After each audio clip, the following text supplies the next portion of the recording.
जय जगन्नाथ नमस्कार। आसतु नजर पकईवा आज टॉप न्यूज अपडेट कौन सब रही किंतु ता पूर्व आपण मानक गोटे अनुरोध भिडियोटी संपूर्ण देखि सुचिंतित मतामत दिंतु। जो मैंने चैनल को प्रथम कर सब्सक्राइब करूँ एवं आसुवा बेल आइकन को प्रेस करूँ जहाँफल प्रत्येक नूतन भिडियोर नोटिफिकेशन आप सर्वप्रथम पाइपर। तेज आसतु नजर पकईवा आज प्रमुख खबर गुड़िक। आज प्रथम खबर ओडिशा ड्राइवर महासंघ आह्वान क्रमे बारिपदा ड्राइवर महासंघ पक्षर विभिन्न दाबी नहीं जिलापाल कार्यालय सम्मुखें गुरुवार विक्षोभ प्रदर्शन करा सहित जिलापाल दाबी संपर्क में एक स्मारक पत्र प्रदान कर दायीपत्र दर्शाई पूर्व सरकार द्वारा हेवी भेहिकल चालक मान दुर्घटनाजनित मृत्युकालीन सहायता 4 लाख टंका और स्वाभाविक मृत्यु 2 लाख टंका बीमा व्यवस्था कराई। मात्र यही सुविधा LMV लाइसेंसधारी ऑटो चालक एवं बेसरकारी गाड़ी चालक मानक मिलून अत्यंत दुर्भाग्यजनक। जदि आगामी दिन में प्रशासन तथा सरकार यही समस्यार समाधान न करती ताहले ओडिशा ड्राइवर महासंघ आह्वान क्रमे समग्र ओडिशा ऑटो चालक समेत अन्यान्य ड्राइवर तीव्र आंदोलन करेंगे बोली चेतावनी दी जाएगी। संघ पक्षर यही दायीपत्र नकल जिला आरक्षी अधीक्षक एवं आंचलिक परिवहन अधिकारी को साक्षात करी प्रदान कराई। परवर्ती खबर आंब गछरू खसी पूर्वांडे राजमिस्त्री रमाकांत दलई बयस 50 वर्षर मृत्यु घटी। से परिवार सहित बारिपदार एक भड़ा घरे रोते। पैतृक ग्राम बालेश्वर जिला रेमुणा अंचल प्रकाश जे पूर्वांडे से स्थानीय बेलगड़िया अंचल में आंब तोड़ापी गछ को चढ़ी बेले यही दुर्घटना घटी। ए संपर्क में बारिपदा टाउन थाना एक अपमृत्यु मामला रुजु होगा सह शव व्यवच्छेद कर परिवार वर्ग को हस्तांतरित कराई। परवर्ती खबर आसिले घर सामना रास्तार बुलिले घर महिला बाहरी जापर घरे पशिले और लुटि नेले। यही लुट घटना घटी उजला सहर वार्ड नंबर 10 वार्ड बासिंदा पी ज्योतिरंजन पात्रों घरे। स्त्री घरे थिले हेले किछि काम पाई राति समय घर बाहर को निज स्कूटी नहीं जाइथिले। लुटेरा माने किछि समय धरी तांको घर सामना रास्तार बुलिले। ज्योतिरंजन पात्र स्त्री निज स्कूटी रे बजार जाइथिले एवं 1 घंटा पर घर को फेरथिले। घर को फेरिबा परे घर लुट होइतबा जानिबाकू पाइथिले। लुटेरा माने घर गडरेज भांगी सेथिरे थिबा 20,000 नगद टंका सहित लाखाधिक टंकार सुना अलंकार लुटि नहीं जानिबाकू पाइथिले। एने उदला पुलिस एक मामला रुजु करी घटना अधिक तदंत करुछि।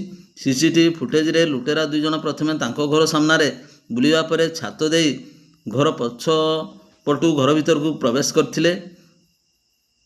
साइंटिफिक टीम द्वारा तदंत कराजियो बोली पुलिस सूचना देछि। परवर्ती खबर मयूरभंज जिला फानिया पंचायत चकचालिया ग्राम साप कामुड़े शारदा भंज बयस 70 वर्ष नामक जड़े महिला मृत्यु घटी। स्वामी लक्ष्मीधर भंज कहवा अनुजाई शारदा भंज सकाळे निज घरे काम करुवा समय हठात एक विषधर साप तांको कामुड़ी जाइथिला। परिवार लोके तुरंत तांको कष्टा गोष्ठी स्वास्थ्य केन्द्र को नहीं हेले डाक्तर तांको सेठारे मृत घोषणा करथिले। डाक्तर खाना नेबा पूर्व ही विष सारा शरीर में व्यापी जाइथिबा प्राथमिक भाव जमापड़ी। ग्रामवासी कहते वर्षा ऋतु में गाँ अंचल साप उपद्रव बढ़ी चली। सरकार ग्रामांचल में स्वास्थ्य सुविधा एवं साप कामुड़ा औषध व्यवस्था आहुरी सुदृढ़ करने आवश्यक।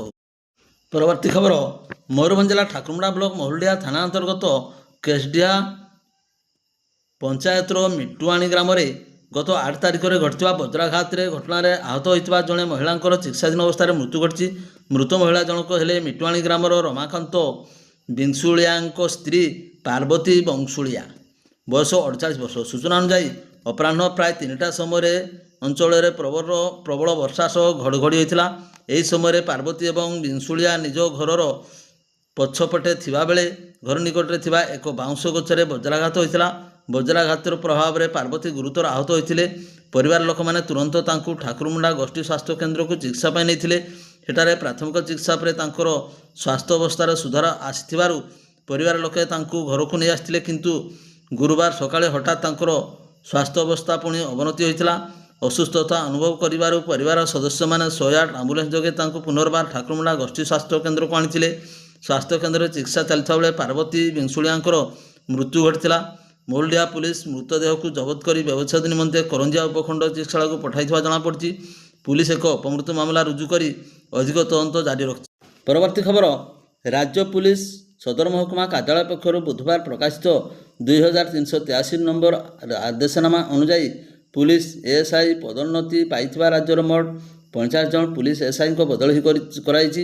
ସେଥିମଧ୍ୟରୁ ମୟୂରଭଞ୍ଜ ଜିଲ୍ଲାର 5 ଜଣଙ୍କ ପଦୋନ୍ନତି ପାଇଁ ବଦଳି ହୋଇଥିବା ବେଳେ ଜିଲ୍ଲା ବାହାରକୁ 2 ଜଣ ଆସିଛନ୍ତି। ମୟୂରଭଞ୍ଜ ଜିଲ୍ଲାର ପ୍ରମୋଦ କୁମାର ଜେନାଙ୍କୁ ଦେବଗଡ଼, ବାସନ୍ତୀ ସିଂଙ୍କୁ ଯାଜପୁର, ନିରଞ୍ଜନ ସୋରେନଙ୍କୁ ବାଲେଶ୍ୱର ଓ ହରେନ୍ଦ୍ର ନାଗୀଙ୍କୁ ପୁଲିସ କମିଶନରେଟକୁ ବଦଳି କରାଯାଇଛି। ମୟୂରଭଞ୍ଜର ଗୌରମଣି ସିଂଙ୍କୁ ମୟୂରଭଞ୍ଜରେ ଅବସ୍ଥାପିତ କରାଯାଇଛି। ବାଲେଶ୍ୱର ଜିଲ୍ଲାର ଶମ୍ଭୁନାଥ ନାୟକ ଓ ଭଦ୍ରକ ଜିଲ୍ଲାରୁ ନମିତା ହେମ୍ବ୍ରମଙ୍କୁ ମୟୂରଭଞ୍ଜକୁ ବଦଳି କରାଯାଇଛି।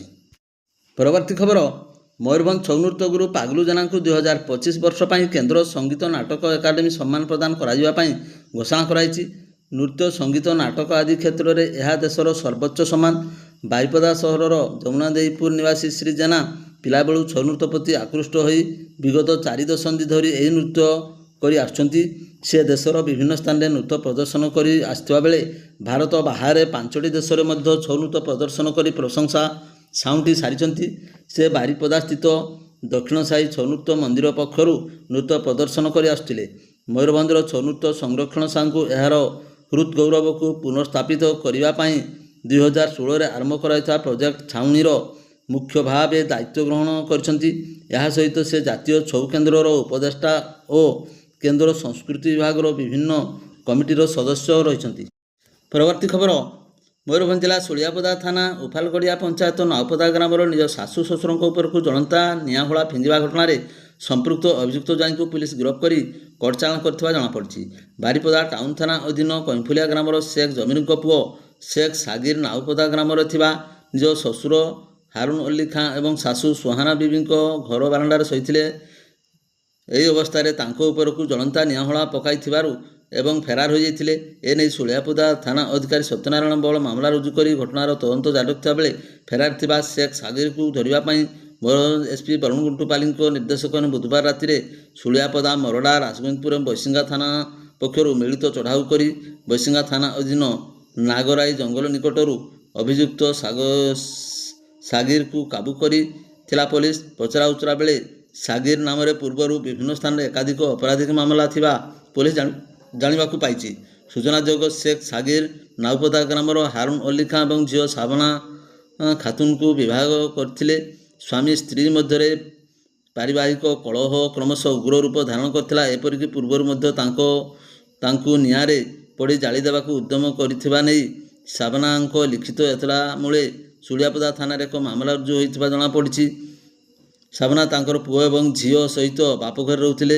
ହେଲେ ଅଭିଯୁକ୍ତ ସେଠାକୁ ଯାଇ ଘର ବାଡ଼ ପାଖରୁ ନିଆଁହୁଳା ଫିଙ୍ଗିବା ଦ୍ୱାରା ଶାଶୁ ଶ୍ୱଶୁର ଦୁହେଁ ଗୁରୁତର ଅବସ୍ଥାରେ ଉଦ୍ଧାର ହୋଇ ବାରିପଦା ଜିଲ୍ଲା ମୁଖ୍ୟ ଡାକ୍ତରଖାନାରେ ଚିକିତ୍ସିତ ହେଉଥିବା ଜଣାପଡ଼ିଛି।